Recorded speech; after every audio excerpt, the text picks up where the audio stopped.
Hey everybody, welcome to Jacob's Quest, and today we got some brand new Star Wars news. Before we jump right into it though, I do want to bring up that, giant political things and craziness happened just yesterday, and we're all kind of trying to process that in our own way. I feel like I can't just jump into talking about nerdy Star Wars stuff without at least bringing up the reality of what's happening in our real world. Just like everyone else, I'm trying to process it all still. But I think we do have to allow ourselves the ability to, okay, this is what's happening in reality. Pay attention to that, but you're gonna go crazy if you don't allow yourself some form of escapism. So it is okay to talk about these fictional things going on while very serious real world things are also going on. I just felt I at least had to address that, the fact that craziness happened just yesterday. And yeah, so anyways, this is a Star Wars channel. We're gonna talk about some Star Wars. Okay, so the big news: Loki exec producer Michael Waldron tapped to write Kevin Feige's Star Wars movie as part of new deal with Disney. So this is coming from Deadline, which, coming from Deadline, it's a major trade. That means it's pretty serious, because basically these trades and the studios have this relationship where when they're going to drop news like this, more often than not, the studios, behind the scenes, they kind of give the thumbs up to go ahead and report on this thing. So in a sense, you could be like, all right, Disney kind of wants this to be known. They want this to be out there, and that's for investors and really anyone else who's listening, right? So, just a little background on that. But yeah, this is pretty crazy. Let's go ahead and read what this actually says. After pinning Doctor Strange in the Multiverse of Madness and serving as head writer and executive producer on the upcoming Disney Plus series Loki, Michael Waldron is looking to stay in business with the Walt Disney Studios in a big way. Sources tell Deadline Waldron has been set to write a new Star Wars feature film with Kevin Feige, president of Marvel Studios and chief creative officer of Marvel. Will develop and produce for Lucasfilm and Disney. This is, they're kind of some grammars here. This is just one part of the recent deal Waldron signed with the studio that will keep him in business with Disney for some time. Okay. So, this writer, it sounds like Disney is really liking what he's doing. Doctor Strange, Multiverse of Madness, that's going to be pretty cool. This Loki, I saw the trailer for the Loki show. That looks pretty cool. So, obviously, Disney is happy with the stuff that they've seen from this guy so far, which obviously the public has not yet seen that work, but, it sounds exciting. But to me, the even bigger headline here is that this is a continuation of what we heard last year. Last year, we heard the report that Kevin Feige was going to produce a Star Wars movie or project, and no one knew what that was. Everyone was like, is it a different trilogy? Is he taking over as producer of Lucasfilm, like the head guy? All these different thoughts and theories started coming out of what is Kevin Feige's involvement at Lucasfilm? Is he talking to everybody, or is he just working on this one singular project? And it's still, we can kind of speculate on how big his role is over there and how big his influence is, because obviously, his influence with Disney as a whole is huge because he's mega successful with Marvel. And obviously they're both, Marvel, Lucasfilm under the same umbrella there with Disney, right? So Kevin Feige could be pulling a lot of strings behind Lucasfilm, and we just don't know about it. It's possible, right? We don't know. But we do know that at the very least he's working on this one singular project, and that project now has its writer, this guy. So that is actually pretty cool. It is one of those things that, it's reported on, and then it was dead silent for, over a year. We didn't hear anything about what's Kevin Feige doing. Obviously a pandemic happened, so I'm sure that's why we haven't heard anything for a very long time. But it is cool to see that project, whatever it ends up being, is still alive. It's still a thing that's going to end up happening. So yeah, I'm sure a lot of people are going to be really happy about this news. Now, here's where we can actually look at what we do know is happening for the movie side of Star Wars. So we of course know that we're getting Rogue Squadron by Patty Jenkins, and that is actually coming out in 2023. And I actually want to talk about those dates for a second, because also in 2019, I think I called this last year. We're not in 2020 anymore.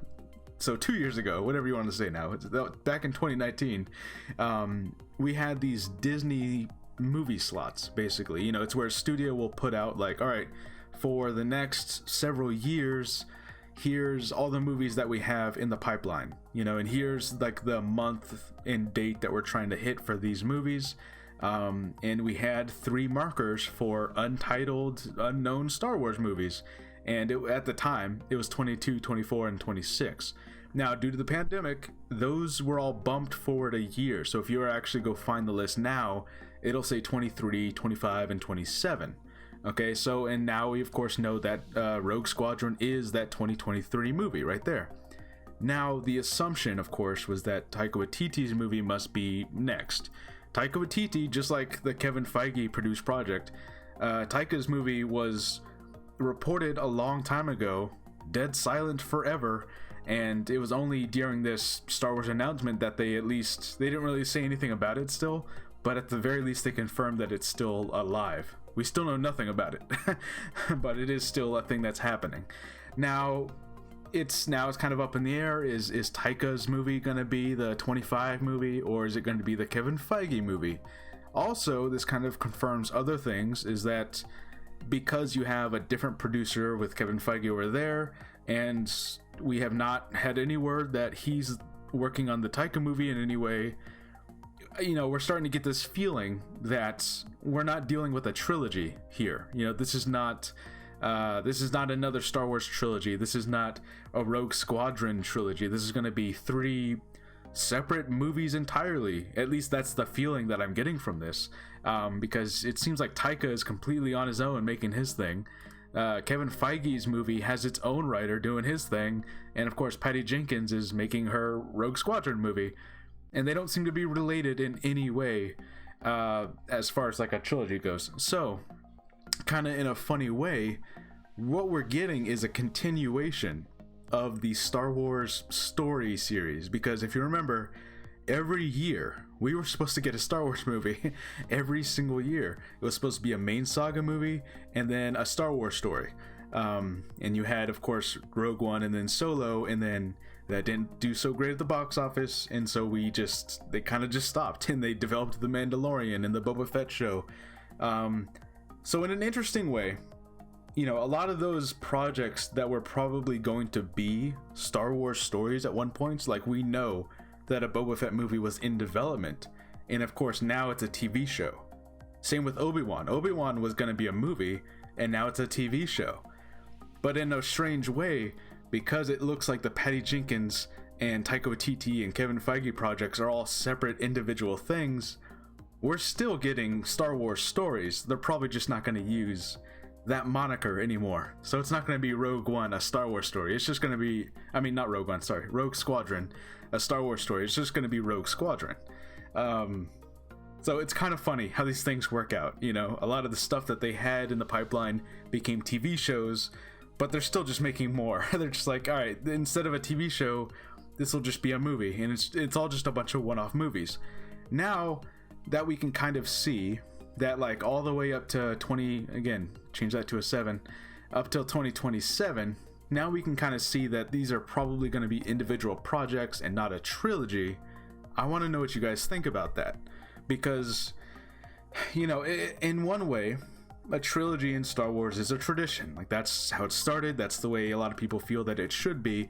But in another way, it kind of feels like that's a lot of what put restrictions, especially around the sequel trilogy, where they had to, you know, it's like, all right, we have to end it here because it's a trilogy, so it has to end. We have to find a way to tie this up. When really, I feel like the sequel trilogy probably could have used a 4th, 5th, maybe even a 6th movie on its own. Like, they needed time to, like, you know, like map this all out. Take your time. Why stop at 3? It seems like a kind of a silly, redundant thing at this point, right? If that's the right word. But, you know, it's like, you know, if we can do individual projects and individual shows, and maybe they all do tie in together. Maybe it's not a trilogy strictly speaking, but maybe by the time we get to the Kevin Feige movie, we have an Avengers type thing, kind of like what they're doing with the Mandalorian shows, where they're all going to tie in together at the end. Maybe these 3 movies somehow, form an Avengers. And of course it would be Kevin Feige's movie at the very end doing the Avengers thing. That's, I'm speculating, but you never know what could happen. But it definitely does feel like we're not getting a traditional trilogy. We're getting very much independent projects here. And maybe that's for the best. Now, I do feel like eventually, one day, we will get back to like an actual, like, all right, here's a chapter of Star Wars. It's going to be, this is now episode 1 of a new saga, and it's, we're going to go back to that eventually, I feel like. But that might not be till the 2030s, so just, I want the whole fan base to kind of prepare themselves for the future, at least for like the next 9 years of this franchise. It's going to be a little different. They're trying new things. You have your Disney Plus TV shows, you have these individual projects coming out as full movies, maybe not like an actual traditional trilogy, so, just get used to it. So, there is one other thing that I do want to talk about, and it is this rumor here that Robert Downey Jr. is rumored for a Star Wars appearance, or at least he's in talks for a Star Wars appearance. Okay, so this one I did not want to dedicate its own full video to because I don't feel like it's there yet, so I will come back to this if it develops further into like a full project, or like a full rumor, like a full report. I'll come back to it. But basically the story is this.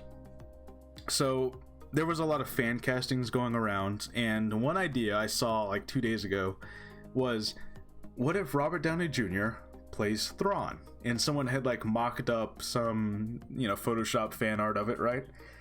And a lot of people kind of responded, at least on my side, a lot of people kind of responded like, I don't know, he doesn't feel right for Thrawn. At least the types of roles he plays, the characters that he plays, I'm not seeing Thrawn there, because Thrawn has like zero sense of humor basically. So it just, any kind of witty banter, it doesn't seem to. I'm not feeling Thrawn. I could be proven wrong, but that's where it was. But apparently, and this, this is why I'm not saying there's a full report yet. So Noah Outlaw from Kessel Run Transmissions, who has had a slew of rumors that, he's got a pretty good track record, and like I always say, I trust their judgment as far as what they choose to report. What they choose to put out there as actual reports, I trust their judgment that they believe it to be, something with substance to it. They're not just throwing out any kind of nonsense. So here's what he tweeted. He said, RDJ is not Thrawn.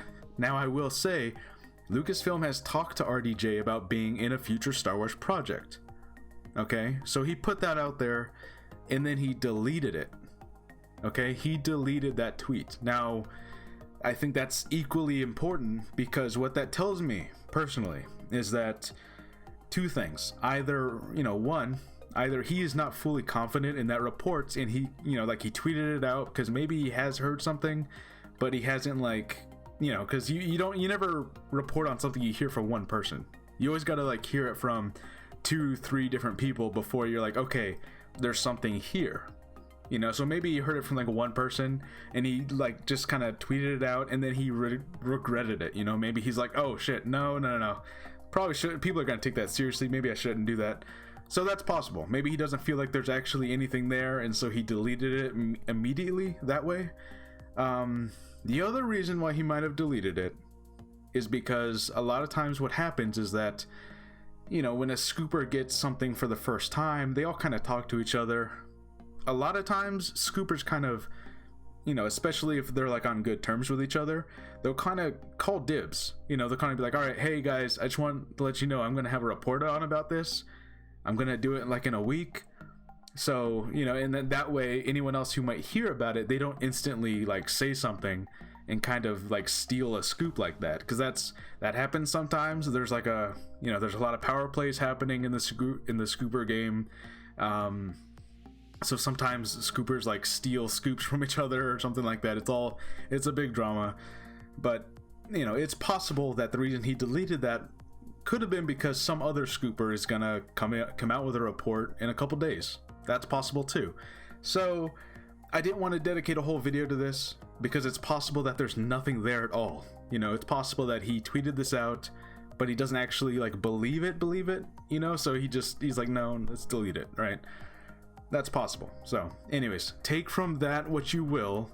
Now common sense tells me that, like, yeah, of course a different Disney studio talked to talk to the actor who was playing Iron Man now that he's not playing Iron Man anymore. Like, of course someone else would talk to him. It's like, hey, we have a chance to get the biggest name actor that Marvel had, right? So it's like, of course they would. That totally makes sense. But again, take from that what you will. It's possible there's nothing there, and that's why he deleted it. So I don't know. But anyways, yeah, let me know what you think about that. Let me know what you think about the Thrawn thing, and let me know what you think about these future movies not necessarily being connected, maybe not being a trilogy, and just essentially being more a Star Wars story type movies. Yeah, I'll see you guys on the next episode. Bye.